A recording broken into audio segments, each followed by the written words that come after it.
Hi everyone, New England Gardening here. I shot myself in the foot again. I left the gas in. I think I put stabilizer in it, but you should just remove the gas completely. The last video on the storm we had, I ended up having a shovel.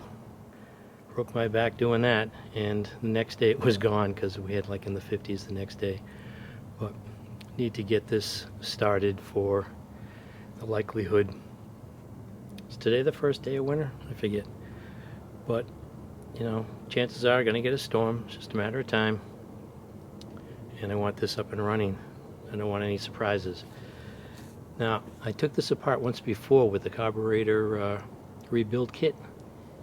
And I decided to do something a little bit different this time.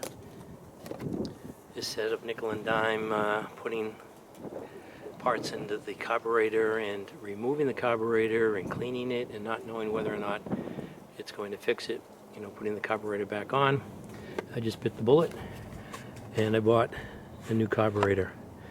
So you can get them on Amazon for like $20, but they're Chinese knockoffs, and it's hit or miss when it comes to those. If you read the comments for those carburetors, they go for about $20, but this is the genuine deal. This is a real McCoy, and it's $79.99 at my local service hardware store for Tecumseh products. And here's the carburetor. So all I have to do is put this carburetor on. Comes with the gasket, and I'll be all set to go. Of course, I'm going to take out the old gasoline, put in fresh gasoline with some stabilizer, and hopefully this will start up and I'll be all set. And what I can do with the old carburetor is soak it for a while. I was talking to the repair people at the local repair store, local hardware store, and I don't know if they named it or not. There was a product that was an industrial or commercial grade product that they used to take the varnish out of the carburetors. But he mentioned that some people have had success with lemon juice and water. But I might just use carburetor cleaner and just soak this for as long as it takes to get all the buildup out of the carburetor from this new gas. And hopefully learn my lesson. Probably not, but I'll make sure to drain it out this spring and not leave any gas in it this time. So let me get started.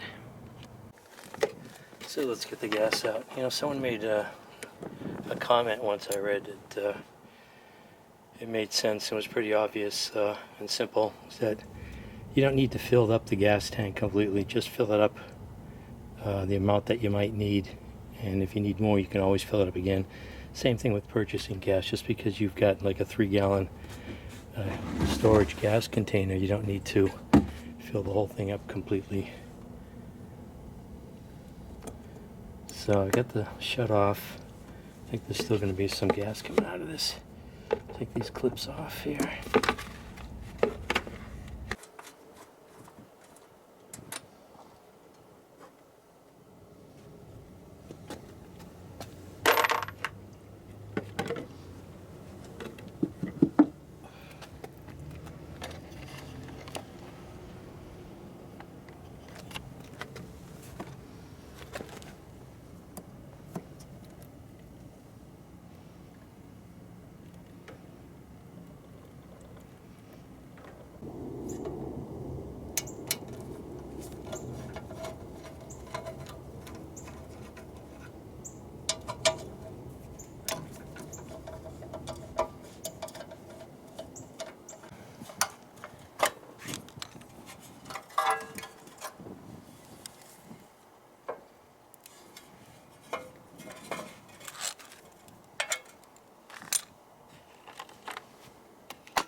want to mark where these linkages go.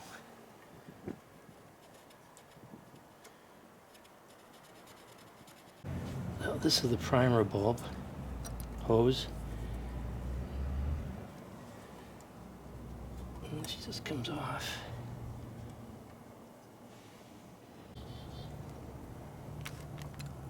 Have to take off the fuel line here.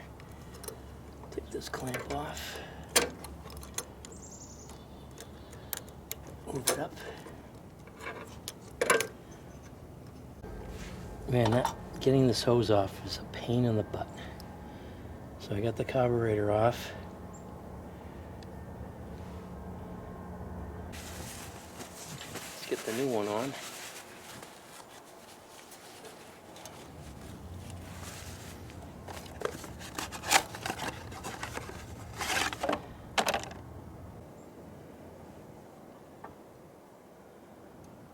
I can get that in there. Oh, easier putting it on than taking it off. Put the gas line on. That was easy.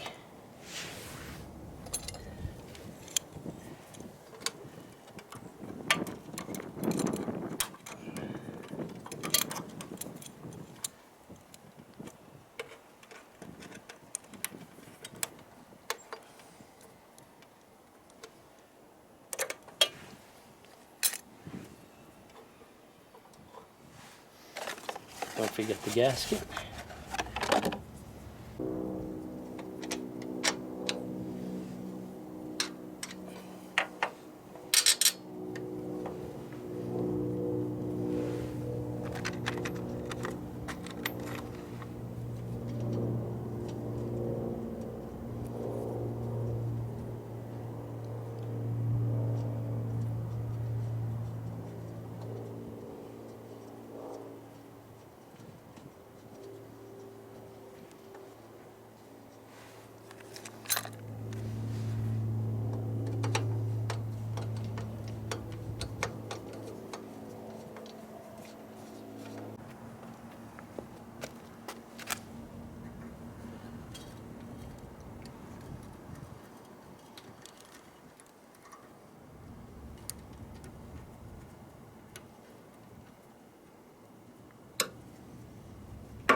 Put the primer hose back on.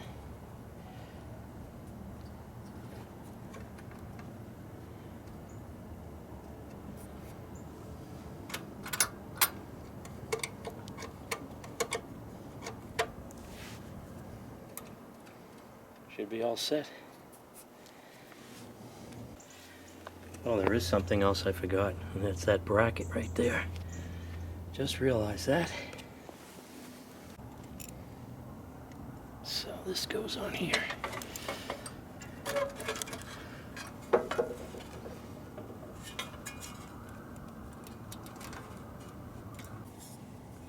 Okay, so this now goes on here. And I got the two holes on the bracket there.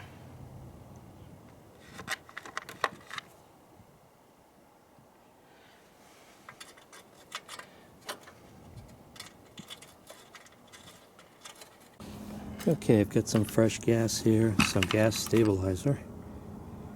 And let's see what it says here. I get 2.5 gallons. And it says here, half an ounce for every day use, or 1 ounce for long-term storage. 1 ounce is, what is it? I think it's 29.57 milliliters, because in here they have, well, 30 milliliters. So if I squeeze this and fill this up to 15, that's enough for everyday use for half ounce for 2.5 gallons, or 1 ounce for long-term storage. So I get that on.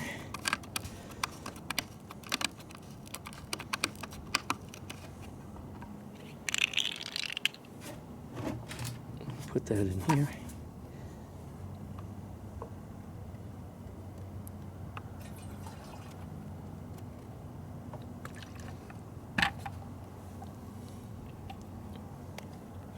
and hopefully this is going to start.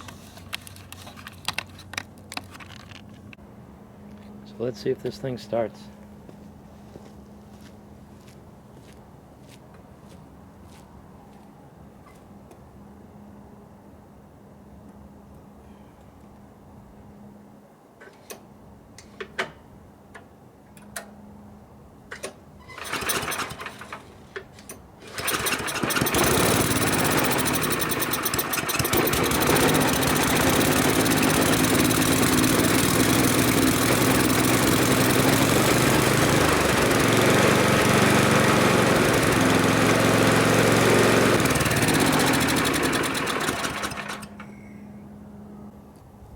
So that's not bad. This snow thrower was purchased in 2001, and it's still pretty good shape.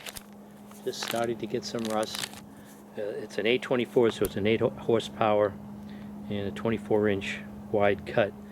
I know Home Depot has they have a nice one. It's a 924 or 926, so it's a little bit wider, and it's a 9 horsepower. That was for $9.99. So for $80, I'm all set for another winter. And if you notice, it takes a couple of minutes. I'm glad I put that shut-off on. You can see here, this one didn't come with this shut-off, so I added this shut-off and this filter. So I turn this off, and it uses all the gas in the bowl. So I run it dry. So I've got some nice fresh gas in here. So this is New England Gardening. Fixing another mistake that I made and not taking out the gas from the snow thrower come spring. Very important, this new gas here. I don't know what it is, the ethanol or something, but it really gums up the carburetor if you leave it in there. I think it does that even with the stabilizer in it. So with the old carburetor, I'll soak that in some carburetor cleaner and see if I can have that as a spare. But the best way to avoid it is not to keep gas in the carburetor over the summertime, and for the lawnmower in the wintertime for that matter. Thanks for watching.